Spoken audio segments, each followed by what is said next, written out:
Ladies and gentlemen, hello, and you are watching TTV News with some latest events in the province. And now coming to details.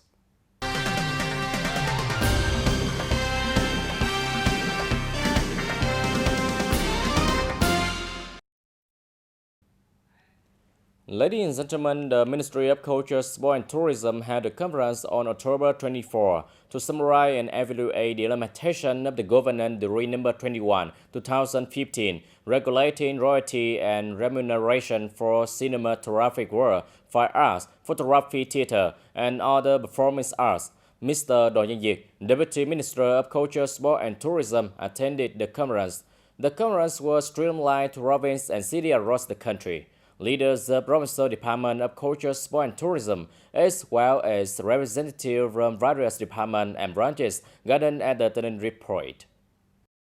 Delegates also exchanged and discussed difficulties and obstacles in the process of implementing the decree, proposing and recommending solutions for the Department of Fine Arts, Photography and Exhibition, and recommending the Ministry of Culture, Sport and Tourism to develop and promulgate general and appropriate regime and policy throughout the country. Mr. Trần Hoàn, Director of the Copyright Department, concluded the conference by noting the delegates' recommendation and stating that he will receive report and advise the government to allow amendments and supplement to Decree 21 in order to perfect it. Furthermore, the legal framework and method for collecting royalty and royalty remuneration from the state budgets for the exploitation and use of work of cinema, fine arts, photography, theater, and other forms of art. Ladies and gentlemen, in the afternoon of October 24, the survey team led by Ms. Huỳnh Vương Hiếu, Deputy Head of the Economic and Budget Committee of the Provincial People Council, had a working session, and the department upheld to rush the situation of implementation, decentralization of management, and usefully access of the units. Regarding the survey unit, Mr. Truy Nhân Hùng, Director of the Department of Health, attended the working session. At the meeting, the Department of Health and units under the Department reported on the situation of management and use of public assets being implemented in accordance with the regulation, transparency, and order. However, besides that, the implementation of regulations on management and use of public assets currently faces many difficulties. District-level medical centers and testing centers said that many equipment and machines do not meet the needs. However, according to Resolution number 12 of the 9th Provincial People's Council promulgating regulation, operate until curtain and authority decisions on purchasing public assets of public service units to ensure a regular expenditure worth less than 100 million Vietnam dong per purchase. As for the heads of provincial departments and branches can only make a decision on purchase assets worth less than 500 million Vietnam dong per purchase, and with such a limited level of decentralization, units cannot be proactive in purchasing to meet the operational needs. Many units have not been able to organize procurement tenders for many years, and the proposed units are decentralized according to a more open mechanism. The Economic Purchase Committee has recorded the Department's recommendations, and the results of the survey will be the basis for the committee to verify the contents of the draft resolution to be submitted to the 10 sections of Provincial People's Council, scheduled to be held in December of this year.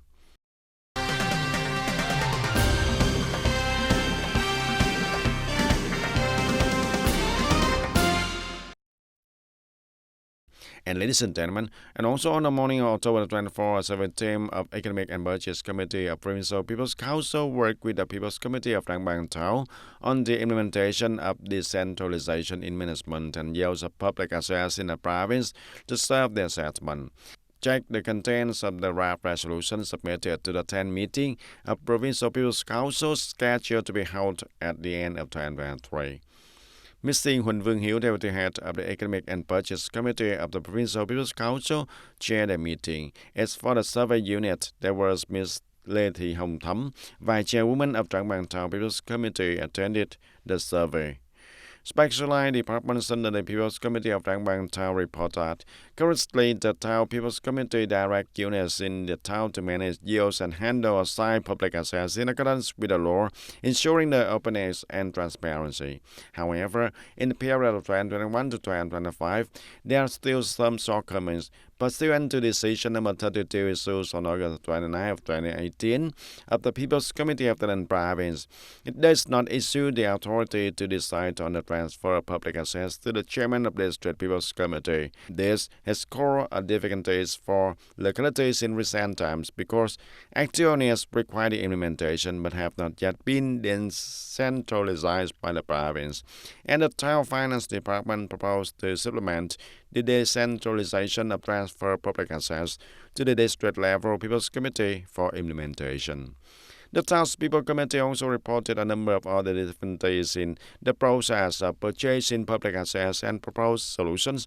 The Economic and Purchase Committee exchanged some experiences in implementing the financial work and also acknowledged the proposal of the Town People's Committee.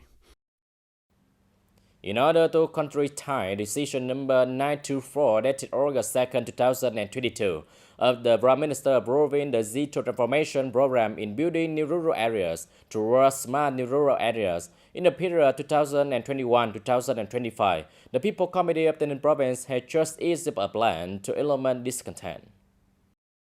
Accordingly, the digital transformation in the rural construction in the province is also based on three main pillars: digital governance, digital economy, and digital society. For the digital governance, striving 2025 on the basis of digital technology, 100% of provincial work records, 90% of district-level work record, and 80% of commune-level work record are processed in the online environment.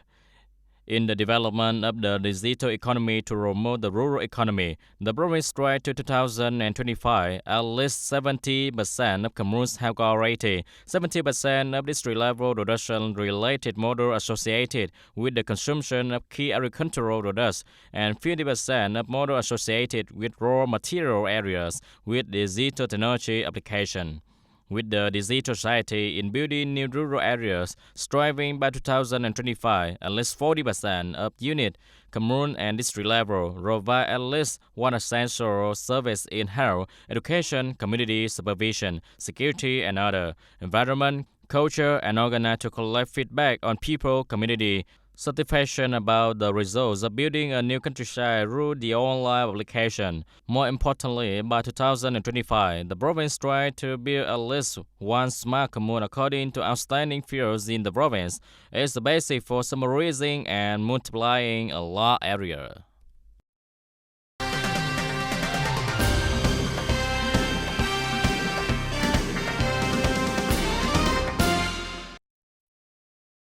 And on the morning of October 24 of 2023, the Provincial Party Committee of SC and Enterprises Bloc organized the opening of a political theory training class for new party members, the second phase of 2023. Speaking at the opening of the class, Mr. Trần Văn Phước, Secretary of the Party Committee of the Bloc, required the students to seriously comply with the class rule, determine the right learning motivation, and also strive to complete the course well. And there were 50 students participating in the class who were newly admitted party members from branches and party committees under the Bloc Party Committee. The students will be equipped with 10 topics compiled by the Central Propaganda Department, and the class takes place from October 24 to November 2nd of 2023.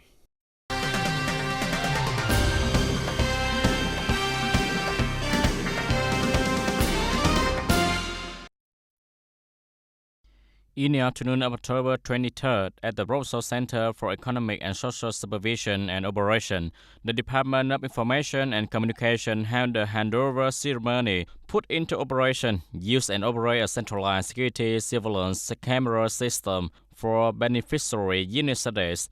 the Department of Transport, runs the police, people committee of district, town, and city.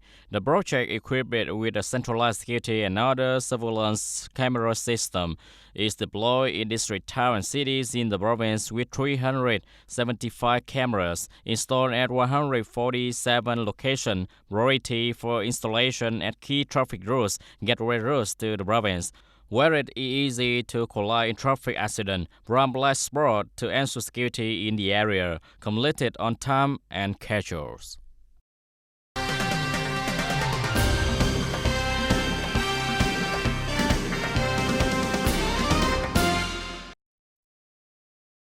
And in the province planning for the period of 2021 to 2030 with a vision to 2050, the province tried to have 10 industrial clusters with an area of over 593 hectares by 2030. Accordingly, the province orients to develop industrial clusters in the direction of multi-industry synthesis, many processing and manufacturing industries, clean production industries that cause little environmental pollution, such as mechanical manufacturing, mechanical engineering and sampling of gas, electrical equipment, electronic and textile and garment production, and the production of raw materials and footwear, processing agricultural products, food and consumer goods, medical equipment and instruments, and waste treatment, supporting industry and services for industrial production.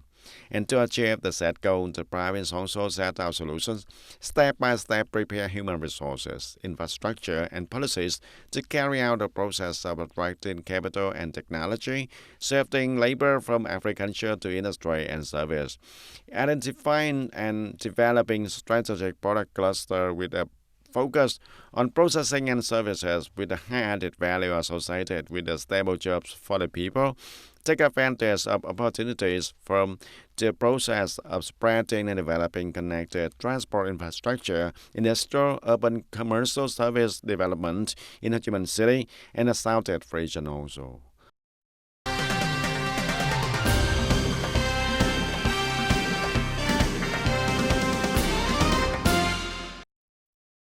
And ladies and gentlemen, to speed up the progress of completing the criterion number 13 on organization of production and rural economic development under the national criteria for the new rural communes to ensure the quality and efficiency, contributing to the completion goals of building new style rural areas for the period of 2021 and 2025, the chairman of the Provincial People's Committee of the Province directs provincial departments, branches, and localities, and the People's Committee of District, Towns, and City to carry out a number of important tasks.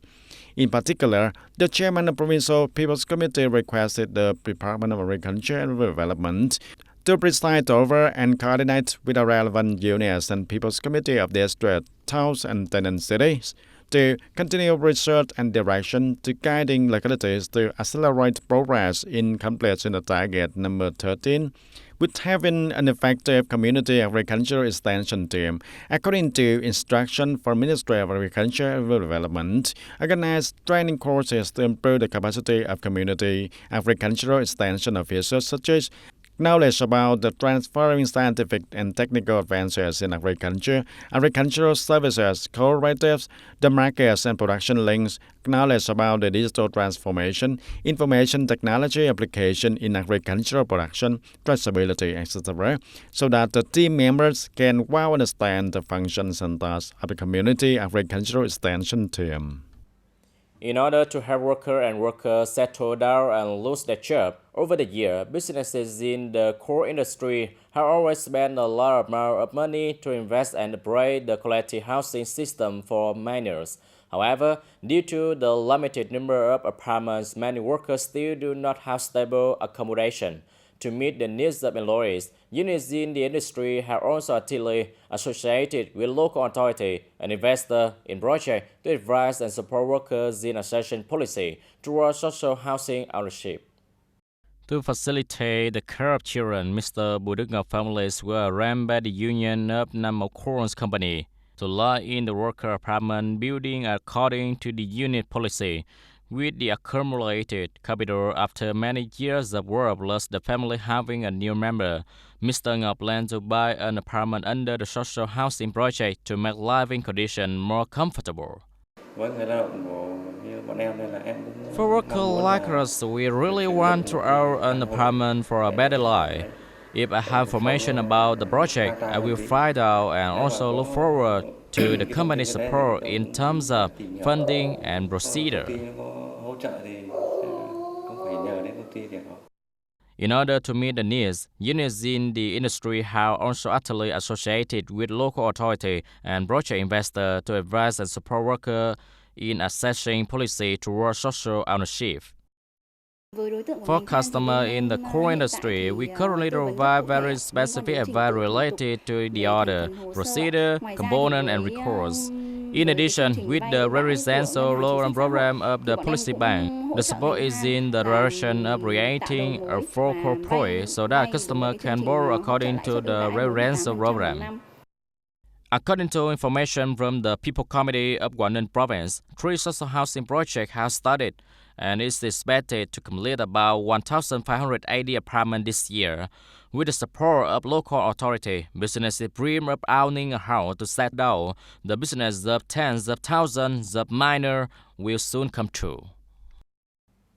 Ladies and gentlemen, it has been 5 years in 2018. The list of risks under the scope of payment of health insurance has not been updated, adding new risks as a whole.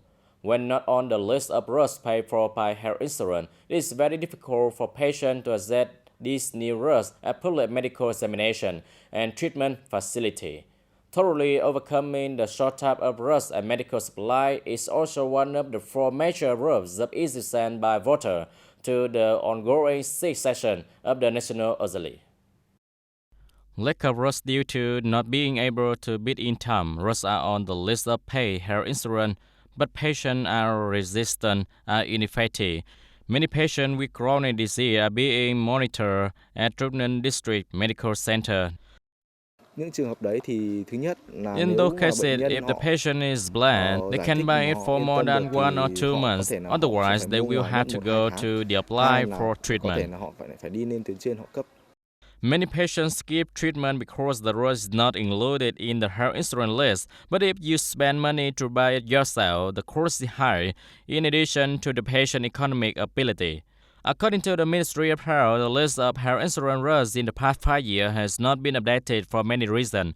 Not every newly invented and registered drugs will be included in the list, but it also based on the balance of the health insurance fund, cost effectiveness for patients, and the attention of professional consultation through many routes. Để mà cập nhật được một thuốc mới vào thì chúng ta phải làm rất là nhiều khâu. Thứ nhất là chúng ta phải đánh giá được cái hiệu quả điều trị trên cái thuốc mới đấy. Bởi vì chúng ta cũng biết là thuốc mới đưa vào thì sẽ có cái quá trình cấp phép lần đầu và cũng có những trường hợp phải theo dõi an toàn hiệu quả. The time to update the drug list takes from 2 to 3 years. So in the past time, only a number of drugs to treat COVID-19 have been considered in the list. The Ministry of Health is reviewing the current list to include new drugs, making drugs that no longer meet the effectiveness of treatment, proposing to promulgate a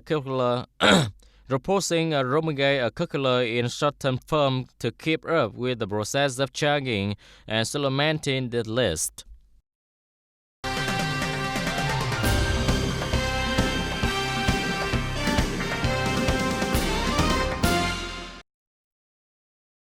With an increasing scale, businesses own face governance and decision-making problem, but its business itself has its advantage, so this will not be able to research and create energy to solve its problem. With a large management scale, without a modern digitalization management solution, it is definitely impossible to manage the company and cannot make management decisions and immediately. The way that large enterprise and corporation open their problems for the startup community to solve together is forming an open innovation ecosystem. In Vietnam, this trend is being strongly promoted and bring many opportunities to develop a positive startup ecosystem. When the enterprise have a market that has problems that are now the challenges when startups solve that challenge, it also means that there is an other market with buyer and investor. Many countries around the world have considered open innovation as an effective tool to promote the development of businesses on the basis of science and technology. Many challenges are not only limited to businesses, but are also national and regional and global for the startup community to show. This is an opportunity for Vietnam to affirm its wisdom in this potential playground. Ladies and gentlemen, that's all for today TTV News. Thank you for watching and see you next time.